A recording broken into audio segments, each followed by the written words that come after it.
What's going on, Colts Nation? Welcome back to another episode of Bring the Juice. Guys, just wanted to make a quick video here for you talking about some players who we feel deserve some more playing time. So this is kind of, just back and forth with what it's been like all season. Not necessarily just what we saw this last week, but, for the most part, it pretty much says the same thing, right? So first guy that we think that needs to have more playing time, and the first one being extremely obvious, and that is Isaiah Rodgers. Okay, so Isaiah Rodgers absolutely needs to play more snaps than what he is right now. He played 32 snaps, which I think is his all-time high this season, I believe, which is 51% of the defensive snaps that were played in this game. Guys, there's no way that, and ironically enough, he actually outsnapped Brandon Faison throughout the game.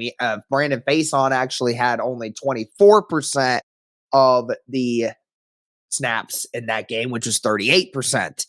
That number should be more along the lines of he should be getting more of the 70% to like 20% sort of thing. Like, I know that's not 100%, but it's different with the numbers and everything. But it needs to be at a point where Isaiah Rodgers is taking up like the very vast majority of the snaps. Brandon Faison this year hasn't even really been amongst the top 100 corners in the league who have played. Isaiah Rodgers right now is playing amongst the top 20 corners in the league. Same thing with Stephon Gilmore. So one of those situations where those two guys need to be on the field the majority of the time.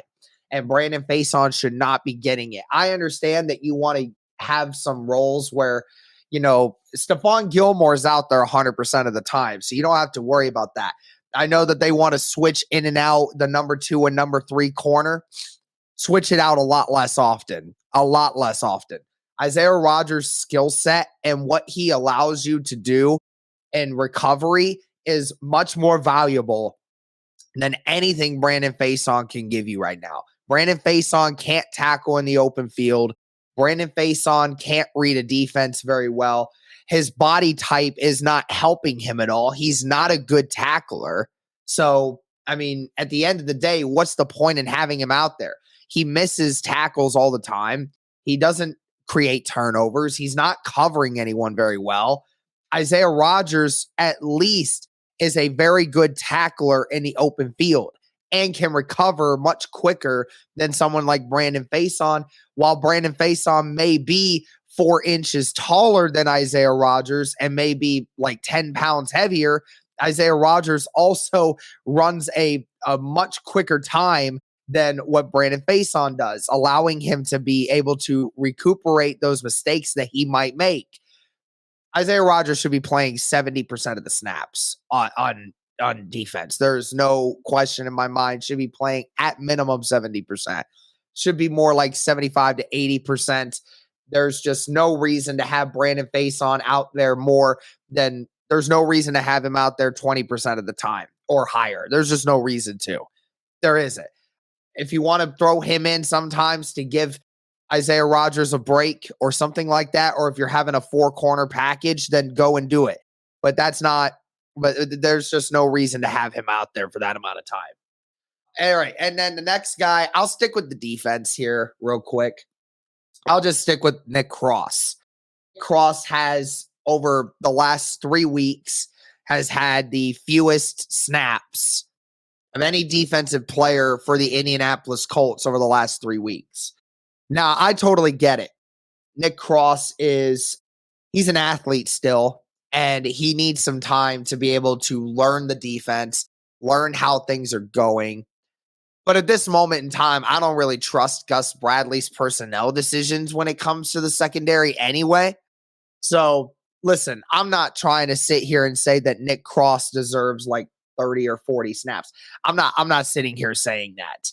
My thing with it is that you have Rodney McLeod playing very well right now. And Rodney McLeod definitely deserves props for what he's doing. He was out there for all 63 defensive snaps yesterday. As you know, in most situations, that's probably a close approximation. I mean, he should be getting, 90 to 85 to 90% of the snaps right now. Rodney McLeod is playing the best. Rodney McLeod is producing results, and Rodney McLeod is helping this defense out. So I totally get why Rodney McLeod gets the majority of the snaps. I'm 100% in agreement with that. My issue is Nick Cross was the starter to start the year. And then within 3 weeks, you took him from a starter to virtually a non-existent player in the defense. And you drafted this kid with the assumption that he was going to be great. I mean, at some point. Now, obviously, we got to look a year or two down the line and see if Nick Cross gets better, which absolutely can happen. But my issue is that Nick Cross, you're going to stunt his development. You're going to stunt his development if you don't allow Nick Cross to come in on a few possessions every game and try to make plays. You can practice him all you want. You can practice him all you want at safety. And at the end of the day, you can keep practicing all you want. But if he's not getting used to it in game time, it's going to stunt his ability to know how the defense works in real time. So, I mean, again, he had no snaps against Tennessee, no snaps against Denver, and one snap this last week against Jacksonville. And the only snap came off of the last play of the game against Jacksonville when they were running those lats and everywhere. And Nick Cross was just one of the best athletes you have, so you have him out there. I just think that having him in for 5 to 10 snaps a game, having him around in there for about 10 snaps a game, you take Rodney McLeod out of the game for 5 to 10 snaps a game, allowing Nick Cross to come in on one or two drives throughout the game and allow Nick Cross to get some of that playing time back again is going to do wonders for his confidence and help him later on down the road in case Rodney McLeod inevitably gets hurt and then Nick Cross has to come in and he's second guessing himself. Nick Cross can second guess himself because he's like, man, I was a starter before. I didn't do great. And then I got taken out before. I don't know. I don't know like what that indecisiveness and those split moments can be a huge damaging impact on his mental ability. So again, I'm not asking for special treatment with Nick Cross. I think that it's important that he gets 5 to 10 snaps a game on the defense, allowing him to see that game action. Use him to where he's best, playing deep or attacking the front, right? Allowing him to become a disguise for blitzes and things of that nature, or staying in the back to allow him to use his speed to his advantage, right? Using him in advantages that gets him to the best of his ability.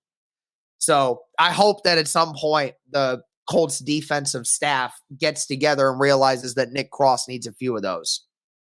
What's going on, everybody? Today I want to talk to you about our sponsor, Betstamp. Now, I know what you're thinking. Derek, another betting app? What is so different about this one now?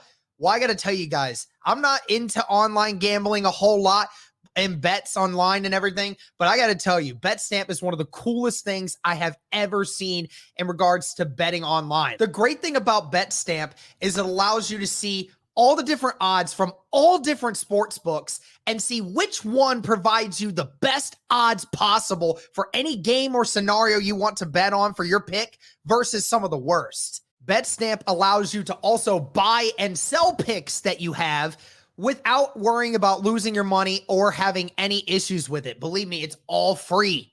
I mean, look at this, guys. You have an option for every game across all different kinds of leagues in a ton of different ways. You have baseball, you have college football, UFC, NBA, and NFL. Great for the NFL season now being here.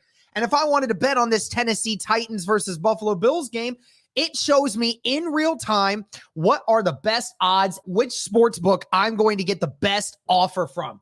versus some of the worst ones. Because why would you want to earn less money from PointsBet when you could be winning more from ProLine Plus? Again, a great thing that Betstamp offers you, allowing you to make more money for the same pick just with a different sports book. How easy is that? And the great thing is there's not just games. There's player props. There's game props. There's lines. There's live tracking. There's a ton of great ways to make bets and picks on Betstamp, guys. Totally a cool thing to use. I highly encourage you check it out if you're into any kind of online betting. Even if you're not, give it a check. See what you like about it, because I think I actually enjoy using it. But the best way to get an edge on online sports betting is having multiple accounts at different sports books. Be sure to hit the bet link page, betstamp.app/onboarding. Be sure to check out the Betstamp app or online, and be sure to use the referral code JUICE, plug in your state, and you'll get access to all their affiliates and their prices once you open it up, seeing all states' lines. Be sure to check this out, guys. You won't want to miss it for the best odds on your next sports bet. Now, I'll also now go to the offensive side of things, and Jelani Woods is the inevitable answer here, right? I feel like there's almost not a shadow of a doubt when it comes to that. Jelani Woods has made 5 catches this year, and 3 of them have resulted in touchdowns. Now, obviously, when you talk about his split share, he's got to deal with Mo Alley-Cox, who is the number one in regards to the fact that he can block the best of them. Mo Alley-Cox is definitely your best blocker due to the fact of his size, and that's what he thrives in. And then, Kylen Granson being on the field. I mean, Kylen Granson is doing an impressive job of making a lot more plays this year. Jelani Woods, though, I feel like just needs a few more snaps every game. He had 31 this week against Jacksonville, so I think that's one of his higher snap shares of the season. And I think as Jelani continues to keep making more of these catches, you'll start to see Jelani Woods get more of this time. Of course, he's still practicing his blocking. He's still got to get better at that. He's still got to get better at getting open and things of that nature. But we're seeing his skill set already. We're seeing it continue to take over games in limited fashion. The man had 2 touchdowns against Kansas City. He's the reason we won that game offensively. And then this last game had another touchdown in a huge situation for them. It's just those situations where Jelani, anytime he gets the ball in his hands, it feels like something magical happens. So hopefully, as the year goes along, you might start to see Jelani Woods be the number 1 tight end in snap shares, which I think some people were saying like, could it be possible that that could be a thing? And it's very possible. It's very possible at this point. Kylen Granson's still going to get his share. When the Colts go tight end heavy, they're going to bring Mo Alley-Cox in. But, Jelani may at some point be the guy that's going to get those 35, 40 snaps a game and be the primary target. So be very nice to see. It's really awesome to see him continue to get more, but he needs to continue to get more at this point. But that's going to do it for this one, guys. There's probably a couple more players that I didn't mention that could use some more playing time. Let me know your thoughts. Let me know. Tell me in the comment section if there's a player that you think needs to have more time that isn't getting it already. But thank you guys so much for tuning in. And as always, guys, go Colts.